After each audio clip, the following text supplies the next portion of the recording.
I love this little thing. Well, this is an exciting product because this is something that's totally unique and different.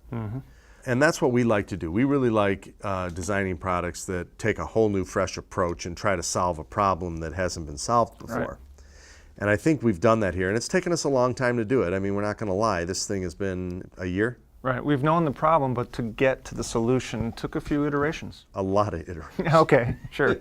But what I like is that we did it in an incredibly simple way. We started off with all kinds of crazy cables. Yeah, sometimes simpler is better. We're going to let's first talk about the technology behind the, if you can even call it technology. Well, yeah, it's a U-joint that would be used for the drivetrain on automobiles. Right. You know what I mean? It's that simple. It's that technology. Actually, there's two connections here.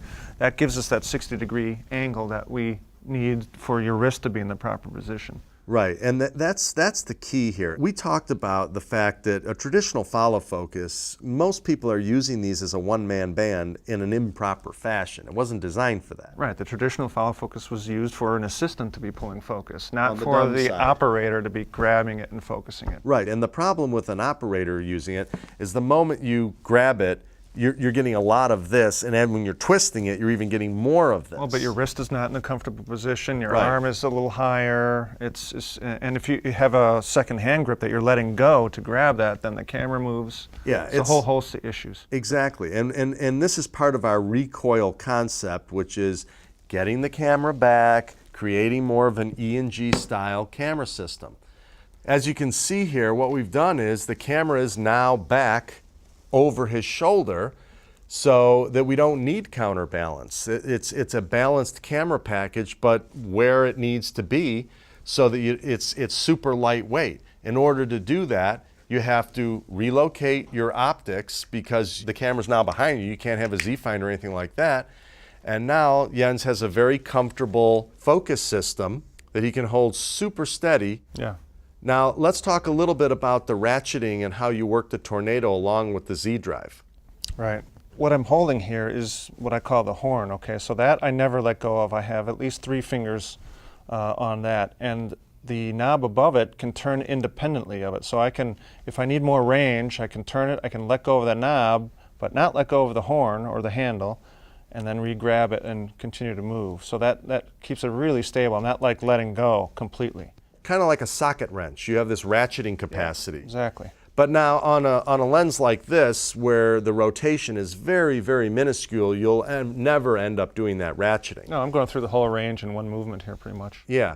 If you go to like a PL style lens, it has a much bigger barrel and has a larger rotation, then you'll do a little bit more ratcheting. Right. We're going to have different diameter gears that'll help reduce the amount of rotation needed for those cine lenses. Yeah. But the stability now is what is increased measurably because you have 2 hands and you're not taking one away. Right. And the price of this is so reasonable that it's not much more than the cost of a hand grip when you really factor in what a set of V-grips costs versus a hand grip, a Z-drive, and a Tornado.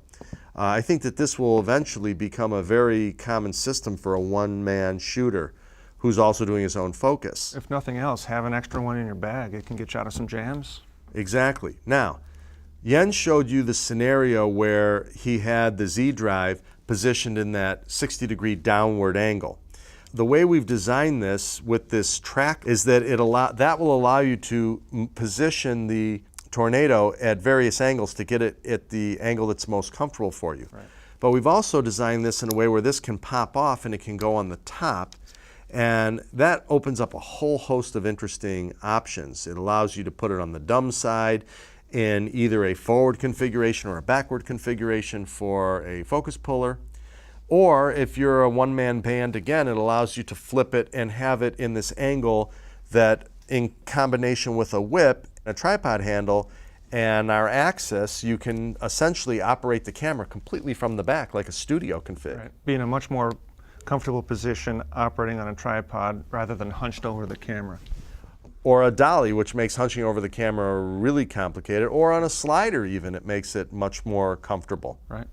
So the Z-drive is a very small, compact follow focus that's a direct drive unit. Since it doesn't have gears, it essentially is a playless follow focus. Sure. Mixed with the Tornado, becomes a mechanical hand grip follow focus, alleviating the need to get into a motor, and then once you get into a motor, you need batteries, and now it just keeps escalating in the weight And cost. and size. You know, the whole idea of this recoil is to keep it light. And simple. Right, we don't want extra weight. A lot of people are saying they want weight. Believe me, you can add weight. The key is getting these things light, because all-day shooters gripe that it's too heavy. Yeah, not only light, but balanced. Getting the Yes. camera back on the shoulder, it's balanced. You can operate it all day. So in order to make a recoil, you're going to need the Z drive. It's the follow focus of the future. It really is. It's cool.